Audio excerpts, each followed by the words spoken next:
প্রিয় শিক্ষার্থীরা, Gurukul online learning নেটওয়ার্কের আজকের ক্লাসে সবাইকে স্বাগত জানাচ্ছি।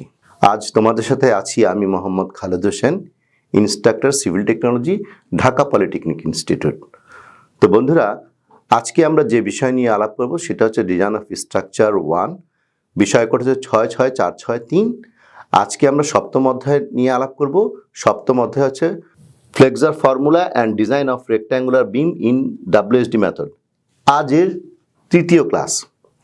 তো বন্ধুরা, দেখে নেওয়া যাক আমাদের শিক্ষণফল কি আজকের।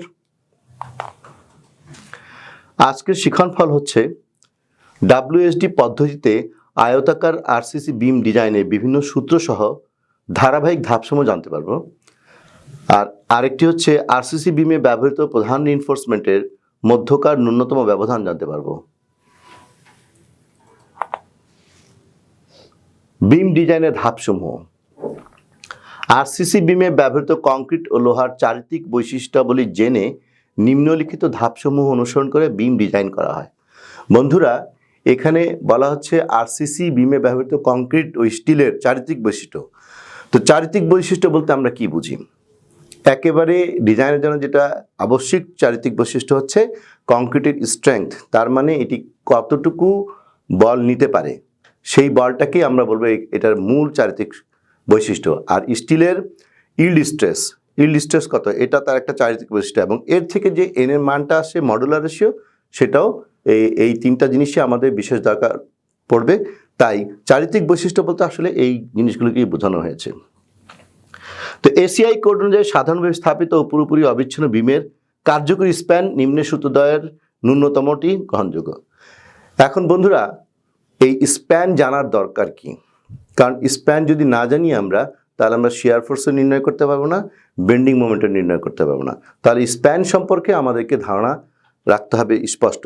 তবে তোমাদেরকে একটি কথা বলে রাখি, বাস্তব ক্ষেত্রে যখন ডিজাইনার ডিজাইন করেন তখন উনি অনেক সময় ফেস টু ফেস, অর্থাৎ ক্লিয়ার স্প্যান যতটুকু থাকে ততটুকুই বিবেচনা করেন। তবে স্প্যানের ক্ষেত্রে আমাদের এই দুটো সূত্র জানা দরকার।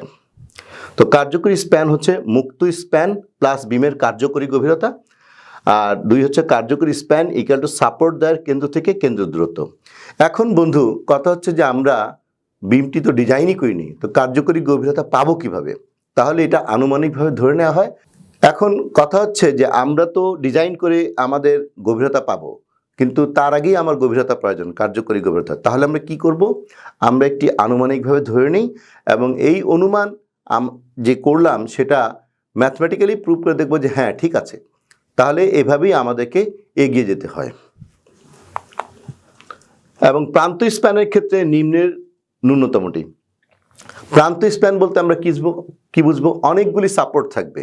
তাহলে একেবারে বামে অথবা ডানে যে দুটো স্প্যান থাকে সেটাকে বলা হয় প্রান্ত স্প্যান, আর বাকি সবগুলি হলো মিড স্প্যান।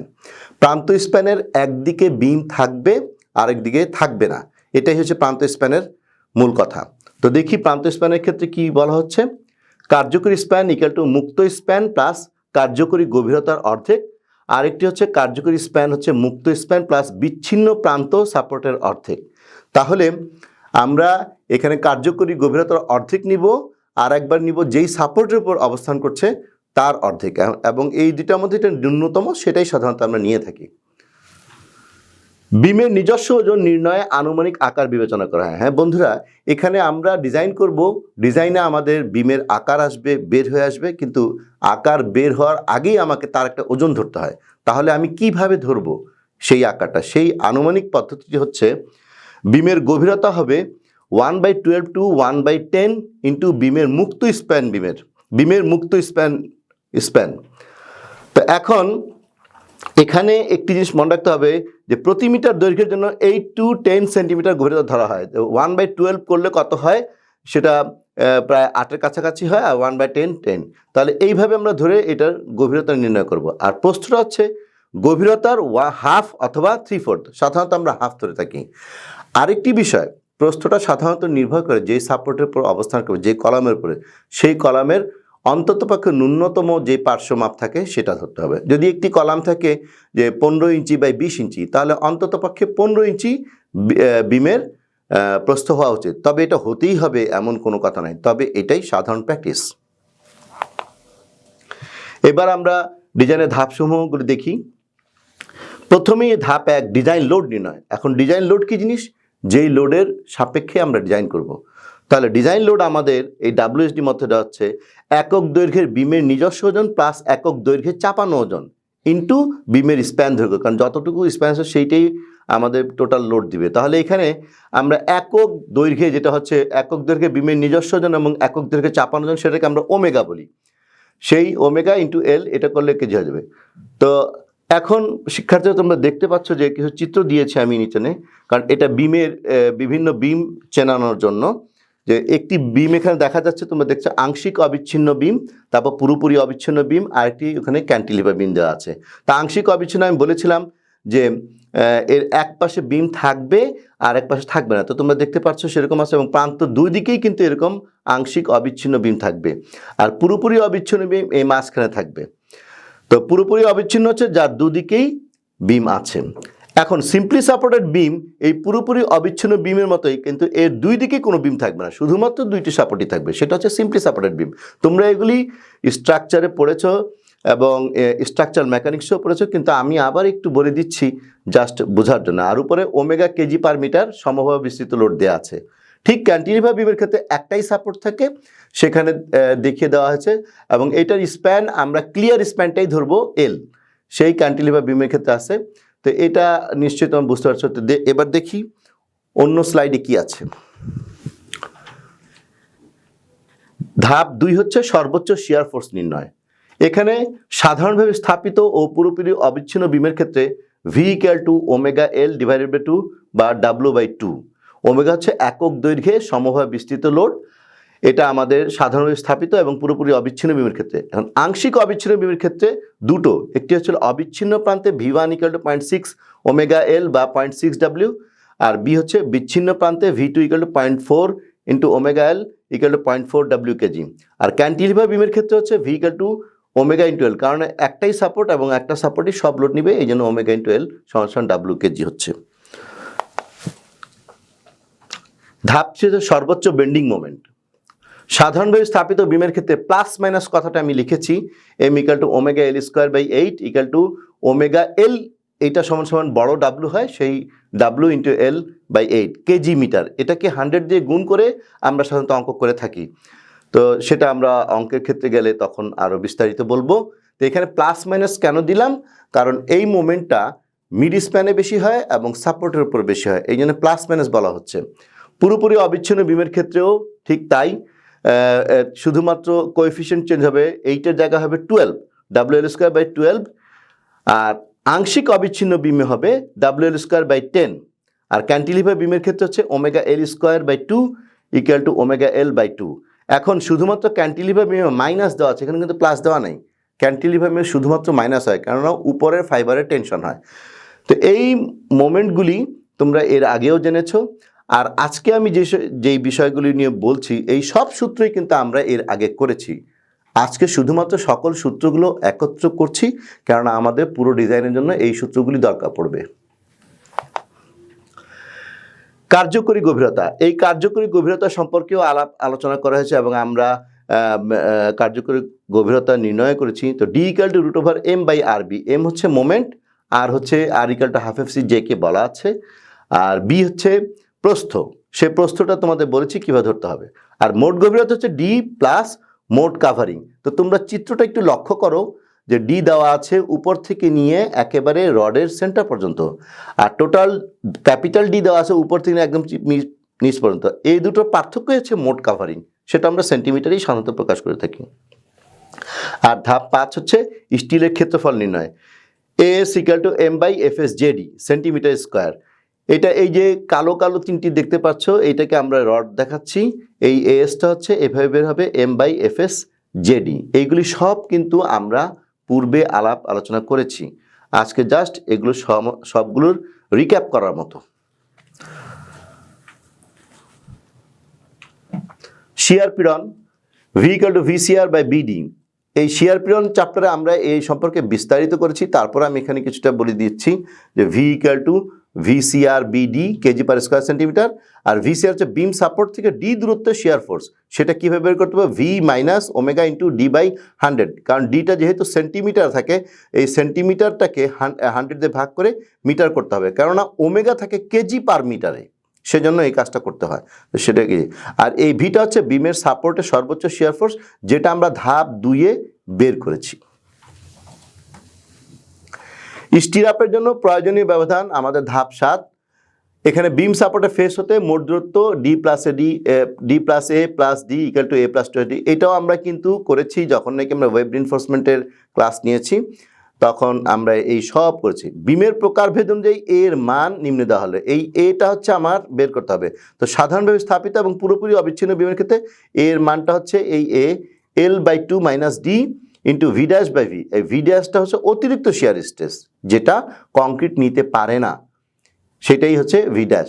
আর ক্যান্টিলিভার বিমের ক্ষেত্রে equal to L minus D V dash by V, এগুলো সব কিন্তু আমরা পূর্বে করেছি। আংশিক অবিচ্ছিন্ন বিমের ক্ষেত্রে দুটো আছে, একটা হচ্ছে অবিচ্ছিন্ন প্রান্তের ক্ষেত্রে সেটা ক্ষেত্রে হচ্ছে equal to 0.6 L minus D into V dash by V, আর বিচ্ছিন্ন প্রান্তের ক্ষেত্রে equal to 0.4 L minus D, আর এটা হচ্ছে ভি ড্যাশ বাই ভি। আর অন্যান্য বিমের ক্ষেত্রে equal to X minus D into V dash by V. এখানে এক্স হচ্ছে বিমের সাপোর্ট থেকে শিয়ার ফোর্স ডায়াগ্রামের শূন্য শিয়ার বিন্দু পর্যন্ত দূরত্ব, আর ডি হচ্ছে বিমের কার্যকরী গভীরতা। এরপরে স্টিরাপের পারস্পরিক ব্যবধান নির্ণয়, আমরা এটার সম্পর্কে ক্লাস নিয়েছি এবং অঙ্কও করেছি। তো এই সূত্র দিয়ে আমরা প্রথমে স্টিরাপের ব্যবধানটা নির্ণয় করি, আর এই দুটো দিয়ে সেটা সত্যতা যাচাই করি। তাহলে এই তিনটি দিয়ে আমাদের নির্ণয় করতে হবে, এবং এর মধ্যে যার মানটা সবচেয়ে কম হবে সেটাই আমরা ব্যবহার করব। তাহলে এইখানে এভিটা কি হচ্ছে, এভি হচ্ছে স্টিরাপ হিসাবে যে রডটা ব্যবহার করি, সেই স্টিরাপে যে কয়টি লেগ থাকে তার সম্মিলিত ক্ষেত্রফল। আর এফভি হচ্ছে সেই বারের টেনসাইল স্ট্রেস, অ্যালায়েবল টেনসাইল স্ট্রেস, আর ভি ড্যাশ সেই অতিরিক্ত শিয়ার স্ট্রেস, আর বিটা হচ্ছে বিমের চওড়া।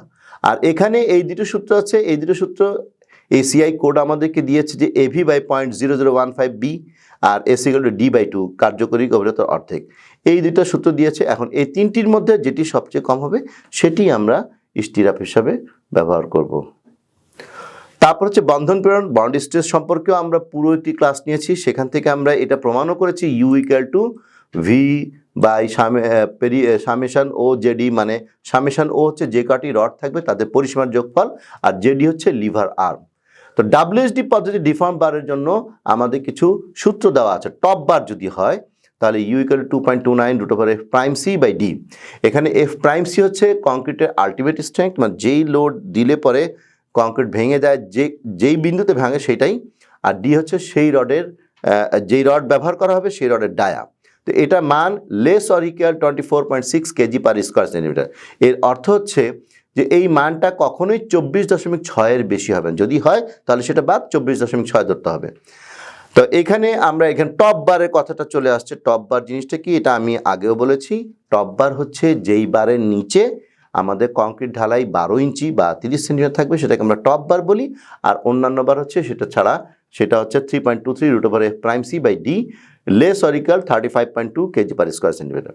আর কম্প্রেশন বার আরেকটি জিনিস আছে, আমরা বারবারই একটা কথা বলে আসছি যে স্টিল টেনসাইল ফোর্স নেয়, আসলে স্টিল টেনসাইল ফোর্সও নেয়, কম্প্রেশন ফোর্সও নেয়। যখন কংক্রিটের মাত্রা পরিমাণ কমে যায় এবং কংক্রিটের পরিমাণ বাড়ানো সম্ভব না আর্কিটেকচারাল কারণে, কারণ সৌন্দর্য প্রিয় মানুষ, সেজন্য তখন আমরা ওই কংক্রিটের পরিবর্তে স্টিল ব্যবহার করি, সেটাকে আমরা বলি কম্প্রেশন বার।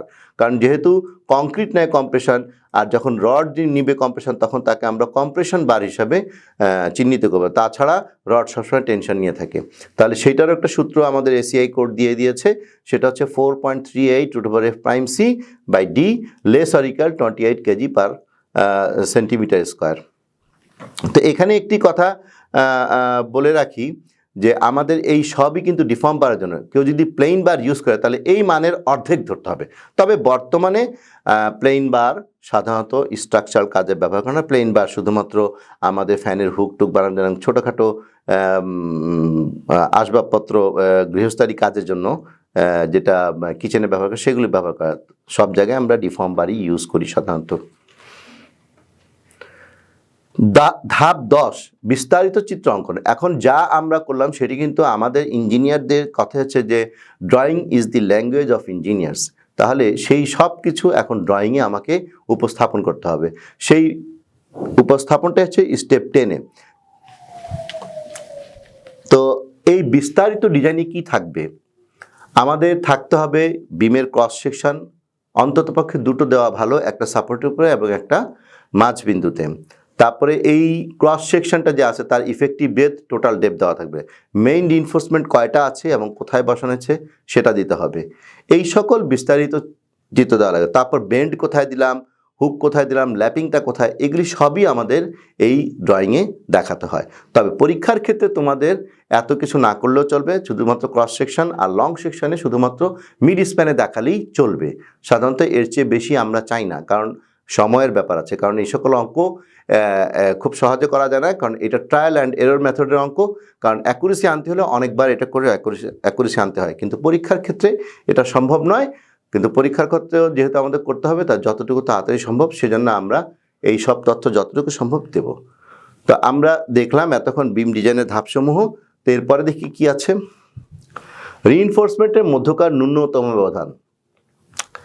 এখানে এসিআই কোড অনুযায়ী প্রধান রিইনফোর্সমেন্টের মধ্যবর্তী ন্যূনতম দূরত্ব নিম্নরূপ হবে। ব্যবহৃত রডের ব্যাসের কম হবে না, অর্থাৎ যেই রড ব্যবহার করব তার যে ব্যাস আছে তার চেয়ে কম হবে না। তারপরে রডের মধ্যে কমপক্ষে 2.5 সেন্টিমিটার ফাঁকা থাকবে।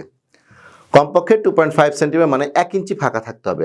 আর এটা হচ্ছে কোর্স অ্যাগ্রিগেটের সাইজের 1.33 গুণের কম হবে না। এখন কোর্স অ্যাগ্রিগেটের সাইজ যদি হয় 2 সেন্টিমিটার, তাহলে 1.33 যদি গুণ করে যা হবে প্রায় 3 সেন্টিমিটার, সেরকম ফাঁকা রাখতে হবে। এই তিনটার মধ্যে যেটা বেশি সেটাই আমাদেরকে আসলে দিতে হবে। কারণ কোর্স অ্যাগ্রিগেট যদি না ঢুকে, ফাঁকা দুইটা রডের মাঝে যদি কোর্স অ্যাগ্রিগেট না ঢুকে, তাহলে কিন্তু আরসিসি আর হলো না, কারণ ওইখানে বর্ণ না হলে সব শেষ হয়ে যাবে। তাহলে আমাদেরকে এই জিনিসটা কিন্তু অত্যন্ত গুরুত্ব সহকারে দেখতে হবে। কারণ রড যা আসলো ম্যাথমেটিক্যালি আমি সব দিয়ে দিলাম, কিন্তু ওইখানে রড বসানোই যাচ্ছে না।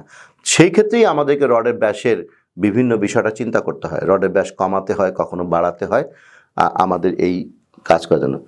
এছাড়া একাধিক স্তরে রড ব্যবহারের প্রয়োজনীয়তা দেখা দিলে স্তরসমূহে কমপক্ষে 2.5 সেন্টিমিটার ব্যবধান থাকতে হবে। হ্যাঁ, দুটো স্তরের মাঝে অন্ততপক্ষে 2.5 সেন্টিমিটার বা 1 ইঞ্চি গ্যাপ থাকা লাগবে।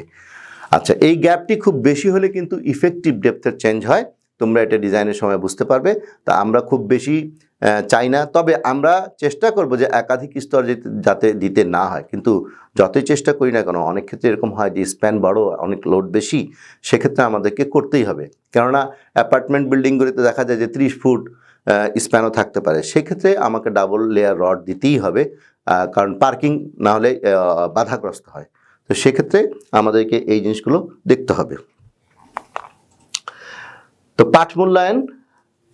WSD পদ্ধতিতে আয়তাকার আরসিসি বিম ডিজাইনের বিভিন্ন সূত্র সহ ধারাবাহিক ধাপসমূহ জানতে পেরেছি। হ্যাঁ বন্ধুরা, আমরা 10টি স্টেপ আছে ডিজাইনের, 10টি স্টেপের সবগুলোই কিন্তু আলোচনা করলাম, এবং এইগুলো সবই কিন্তু আমরা আগে আলোচনা করেছি। জাস্ট এবার আমাদের পুরো ডিজাইন করতে হবে, সেজন্য পুরো সূত্রগুলিকে আমরা একত্রে লিখে এটা পুনরায় আলোচনা করলাম।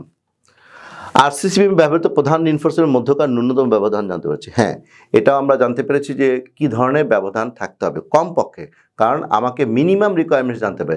এই মিনিমামের যদি বেশি গ্যাপ থাকে তাহলে ভালো, খারাপ না। তা কমপক্ষটা আমরা জানতে পেরেছি। তো এবার প্রায় শেষের দিকে এসেছি। তো দেখি বাড়ির কাজে কি আছে। বাড়ির কাজে দুটো কাজ দিয়েছি। আরসিসি বিম ডিজাইনে ব্যবহৃত সূত্রসমূহ নোটেশন সহ লেখো। হ্যাঁ বন্ধুরা, তোমরা এই 10টি যে ধাপ আছে, এই ধাপের প্রত্যেকটা সূত্র খুব ভালো করে শিখবে, তা না হলে কিন্তু আরসিসি অঙ্ক করা যাবে না। কারণ তুমি যদি একটা অঙ্ক করতে গিয়ে বিভিন্নবার পৃষ্ঠা উল্টাও, তাহলে সময় নষ্ট হবে। এই জন্য এই 10টা সূত্র তোমাদেরকে অত্যন্ত ভালোভাবে রপ্ত করতে হবে। আর একটা হচ্ছে বিমে ব্যবহৃত রিইনফোর্সমেন্টের ন্যূনতম ব্যবধানের প্রয়োজনীয়তা বর্ণনা করো। হ্যাঁ, এই জিনিসটা আমি দিয়েছি যে প্রয়োজনীয় কেন সেটা আমি কিছুটা বলেওছি, তোমরা সুন্দর করে লিখবে। এবং করোনা পরবর্তীকালে যখন ইনস্টিটিউট খুলবে তখন তোমরা রেসপেক্টিভ টিচারকে এগুলো জমা দিবে, এটার উপর তোমাদের মূল্যায়ন হতে পারে। তো প্রিয় শিক্ষার্থীরা, তোমরা আমার সাথে এতক্ষণ ধৈর্যের সাথে ছিলে। তো আশা করি তোমরা বুঝতে পেরেছো। তোমাদেরকে আন্তরিক ধন্যবাদ জানিয়ে আজকের মতো এখানেই শেষ করছি। ধন্যবাদ।